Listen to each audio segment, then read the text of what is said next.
Good evening. When I first started at the IB program, people would always ask me what those two letters stand for. Is it the Institute of Beauty, or bartending, or ballet? And, I would always say, do I look like a ballerina? I don't think so.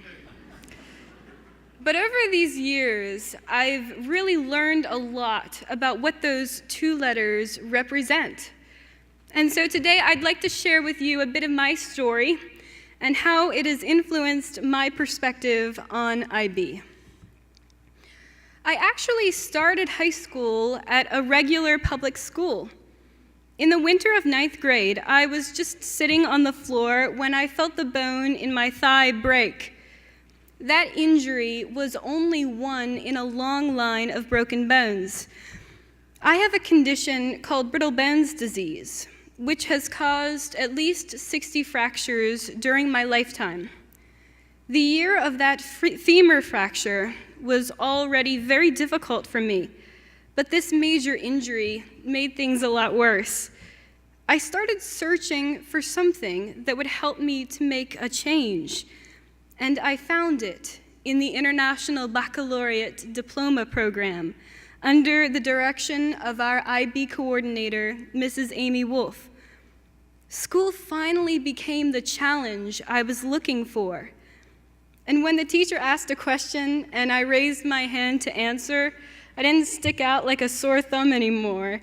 In fact, odds were someone had their hand up before me. That was really the first time that happened. I think that's when I realized I wasn't the smartest kid in the world, not even close. And it was a very humbling experience. But in the same way the IB program helped to put me in my place, it also lifted me up and showed me my strengths. Even though my bones are brittle, I could still compete on my high school swim team. Junior year, I sprinted to the finish and won my 100-meter butterfly race at a swim meet. When I got out of the pool, there was a teammate waiting to give me a high five and hand me my crutches. So many of my friends from IB were also on the team with me, and we constantly encouraged each other in both academics and athletics. I also enjoyed serving as the president of the National Honor Society. We worked to raise money to go towards a cure for cancer, in addition to helping struggling families in our own community.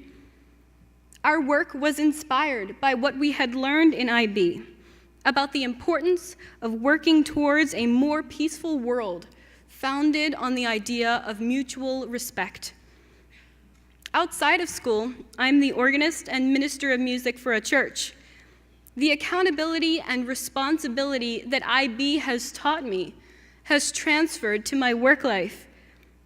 I wonder if any of these things would have been possible if I had not been an IB diploma program candidate.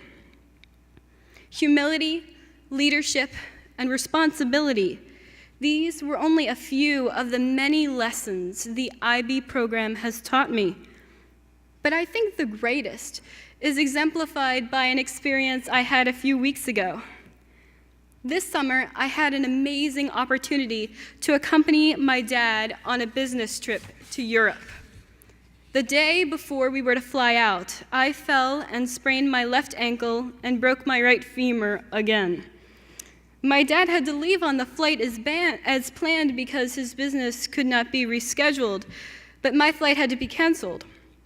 My mom picked me up from the hospital and took me back to our house, but I knew I didn't belong at home. I should be in Europe. I needed my family and friends to tell me that, but once they did, I felt empowered. We scheduled a different flight for me, and I did it. I had never flown alone before, but I could do it even with a major injury. I guess what I'm trying to say is I've always kind of felt that my condition was somewhat of a burden. I try to look to the positive.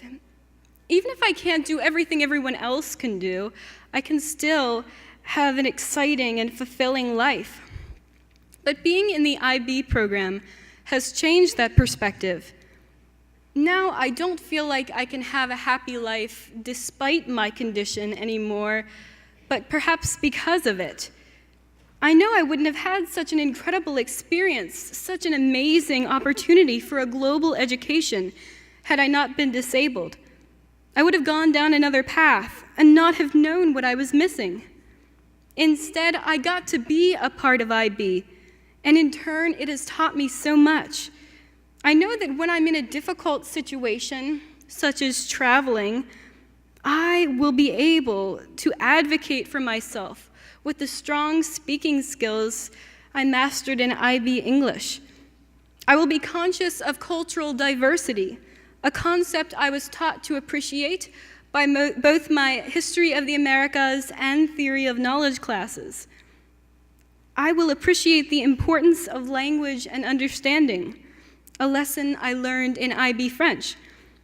Not only just as a disabled person, but as a student, an athlete, a musician, and a world traveler, I have found that the IB program touches my life so significantly.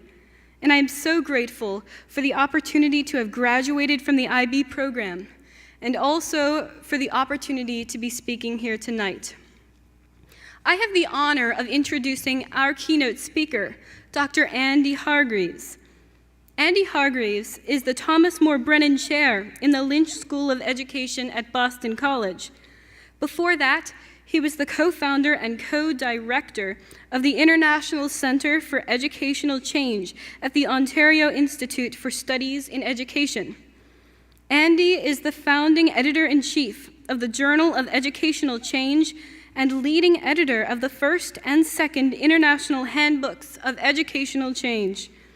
His books have achieved outstanding writing awards from the American Educational Research Association, the American Libraries Association, the National Staff Development Council, and the American Association of Colleges for Teaching Education, and are translated into many languages. Andy has received many awards, including an honorary doctorate from Scandinavia's oldest university and the Whitworth Award for contributions to educational research in Scandinavia. With the objectives of the IB program in mind, there seems no one more fitted to join us as our keynote speaker for the opening general session than Dr. Andy Hargreaves. Please join me in welcoming him.